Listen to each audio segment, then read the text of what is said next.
De terremotos que varreram cidades do mapa a vulcões tão poderosos que seu rugido foi ouvido em todo o planeta. Mas dentre todos eles, há um que inspira um tipo diferente de medo. O mar, esse gigante silencioso, pode se transformar em um pesadelo. Até o marinheiro mais experiente treme diante de uma onda monstruosa. Agora imagine ondas com mais de 30 metros de altura quebrando na costa e deixando-a em ruínas. Todas aquelas que outrora foram grandes cidades. Hoje você verá os 10 tsunamis mais devastadores da história.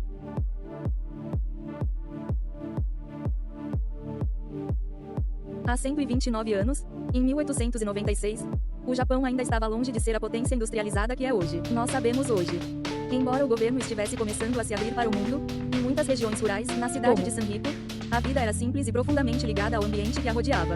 Pequenas vilas de pescadores pontilhavam a costa, com casas de madeira construídas a poucos metros do oceano.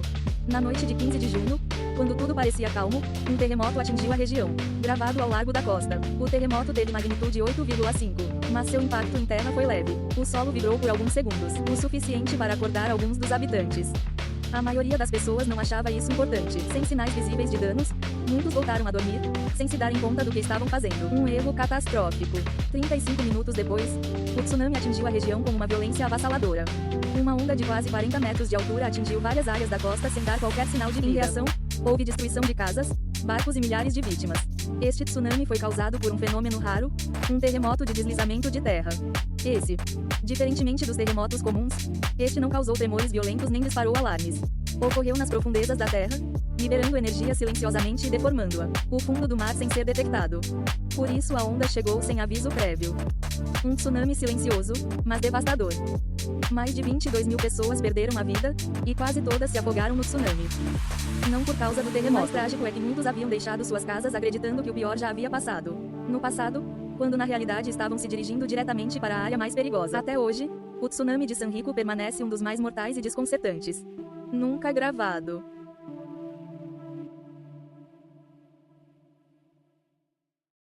Aproximadamente a 5.000 quilômetros ao sul do Japão, no meio do vasto Oceano Pacífico, a Papua Nova Guiné está localizada lá. Em julho de 1998, a costa de Aiteipe era um canto esquecido do mundo. Aldeias de madeira à beira-mar, onde a vida girava em torno da pesca, agricultura e comunidade. Ninguém imaginava o que estava prestes a acontecer. Pouco depois das 18 horas, um terremoto de magnitude 7,0 atingiu a região. Era rápido e bastante potente. Algumas árvores caíram, casas de madeira rangeram, mas não houve relatos de feridos, danos graves. O que ninguém sabia era que o verdadeiro desastre estava apenas começando. Apenas 6 minutos depois, uma onda gigante surgiu na costa. Não foi apenas uma onda, mas 3 ondas sucessivas, a maior atingindo 15 metros, que varreram completamente mais de 10 aldeias. A água penetrou até 1.000 metros terra adentro. Mais de 2.100 pessoas morreram, muitas delas arrastadas pela correnteza sem sequer ter até mesmo o que estava acontecendo. Para uma comunidade com uma fé tão profundamente enraizada, a tragédia gerou um profundo desconcertação espiritual e muitas perguntas sem resposta. Esse tsunami foi particularmente estranho. Inicialmente, acreditava-se que tivesse sido causado diretamente pelo terremoto. Mas os cientistas descobriram algo muito mais perturbador. O tsunami não teve origem no próprio terremoto, mas sim em um deslizamento de terra causado por esse tremor. Uma enorme massa de sedimento se desprendeu da encosta continental e caiu abruptamente no fundo do mar, deslocando a água explosivamente. O caso da Papua Nova Guiné é um dos mais estudados atualmente pela comunidade científica, não apenas por seu impacto brutal, mas porque demonstrou que terremotos, tsunamis relativamente pequenos podem gerar tsunamis catastróficos quando provocam deslizamentos de terra submarinos, um risco que nem sempre é detectado a tempo.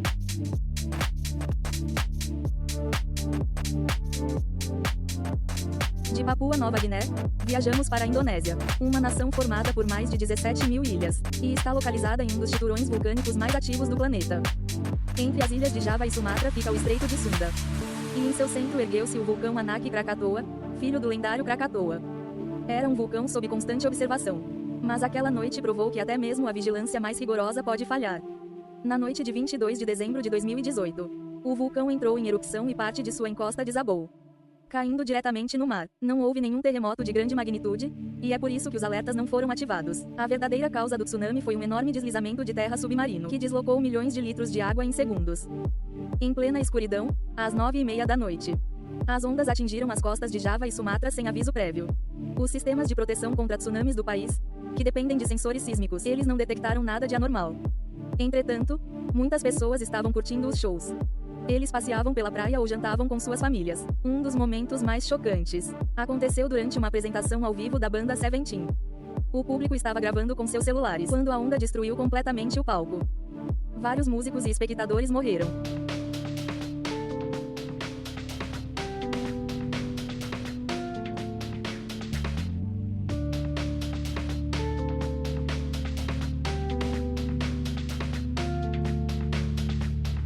Esse vídeo viralizou no mundo todo. Mais de 430 pessoas morreram e milhares ficaram feridas.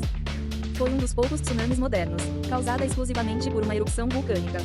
Após a tragédia, a Indonésia iniciou uma revisão completa de seus sistemas de alerta precoce, integrando o monitoramento vulcânico em tempo real, mas já era tarde demais.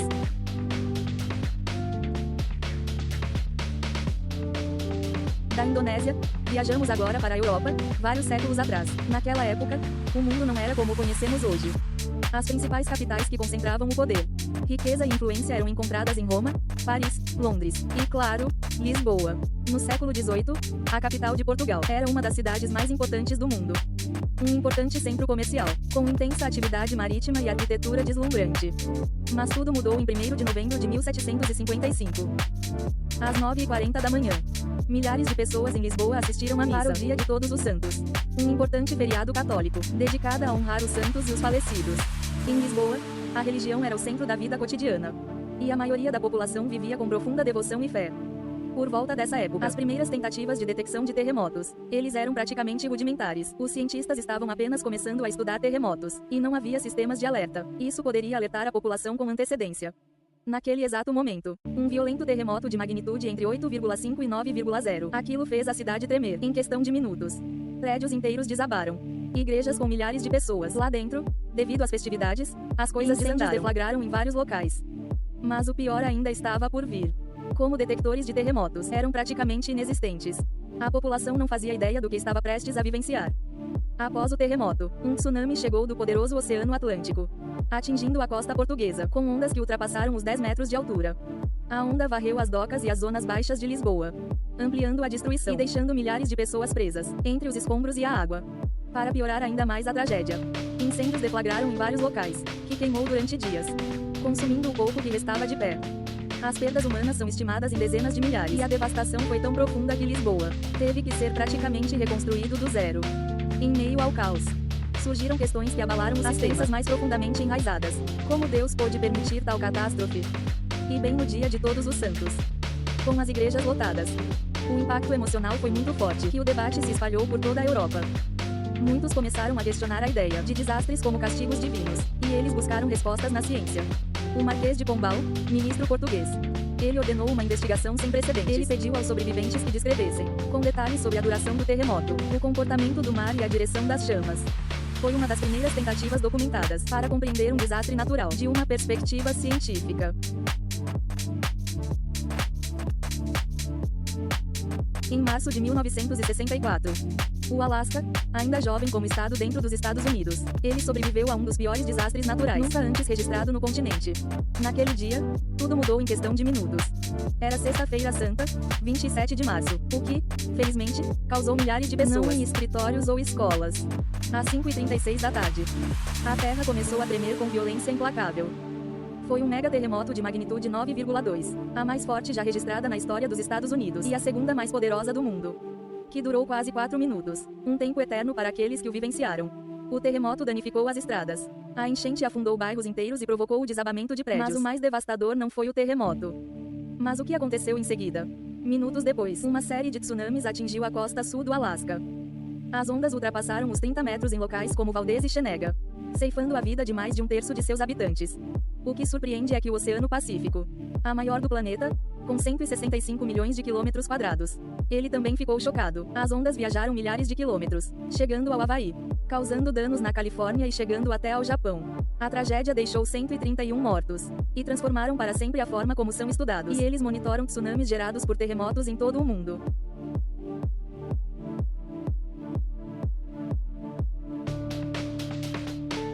Continuando com os tsunamis vulcânicos, recuamos mais de um século para falar sobre o Krakatoa original, cuja erupção em 1883 mudou para sempre a história da ciência e do mundo.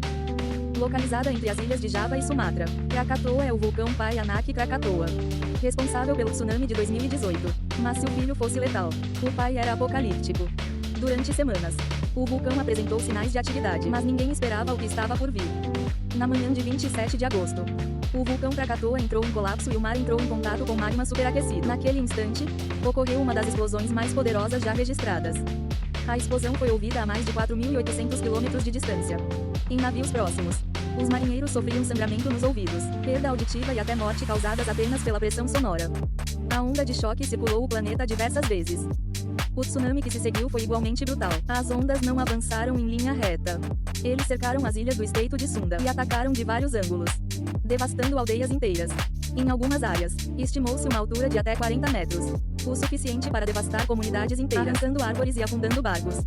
Estima-se que mais de 36 mil pessoas morreram, embora algumas fontes indiquem números ainda maiores. O litoral ficou devastado, e a coluna de cinzas, que atingiu uma altitude de até 80 quilômetros. O céu escureceu durante dias. O tsunami de Krakatoa não foi apenas uma tragédia humana, mas o mundo entendeu, de forma clara e inequívoca, a brutalidade do poder oculto sob nossos pés.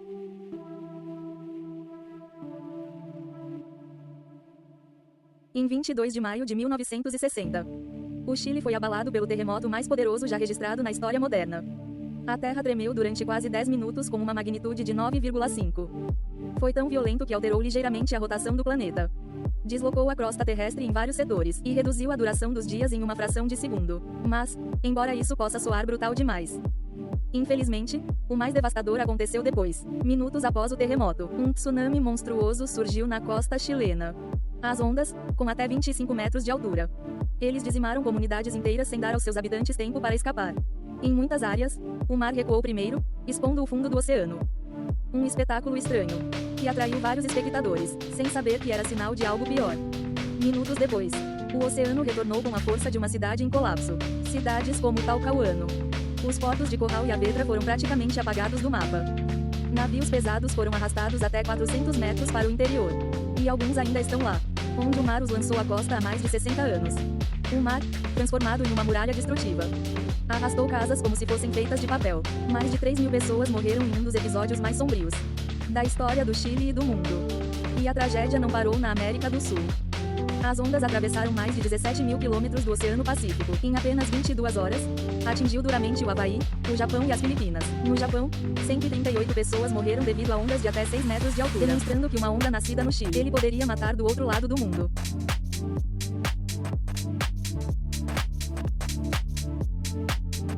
Até agora, vimos tsunamis causados por terremotos, por vulcões e também por deslizamentos submarinos.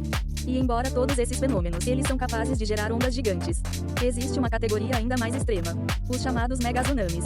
Ao contrário dos tsunamis tradicionais, que na maioria dos casos atingem entre 5 e 25 metros de altura. Os megatsunamis podem facilmente ultrapassar os 100 metros. Dizer 100 metros parece fácil, mas isso equivale a um prédio de mais de 30 andares feito de água. E existem registros de ondas que chegaram a ultrapassar essa altura. Esses tipos de ondas não são gerados por movimentos tectônicos profundos, nem por erupções vulcânicas tradicionais, mas por meio de um impacto direto e brutal. Uma enorme massa de terra ou gelo que cai no mar ou em um lago. Gerar uma onda explosiva em um espaço fechado. Esse fenômeno é muito mais raro, mas pode ser devastador. E dentre todos os eventos registrados na história moderna, uma se destaca acima de todas as outras. Em 9 de julho de 1958, um terremoto de magnitude 7,8. O tremor abalou uma área remota do sudeste do Alasca.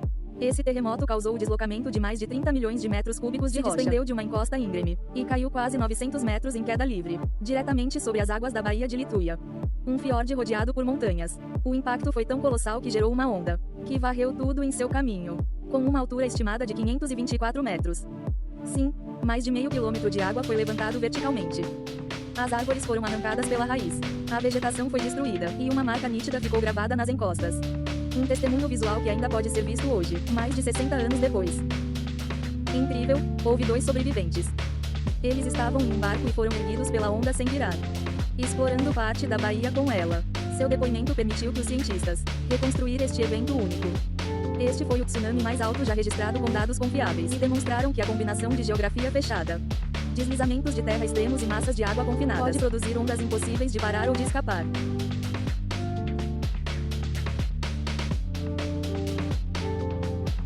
Do Alasca fomos para o Japão, um país que já mencionamos anteriormente, com o devastador tsunami de Sanriku.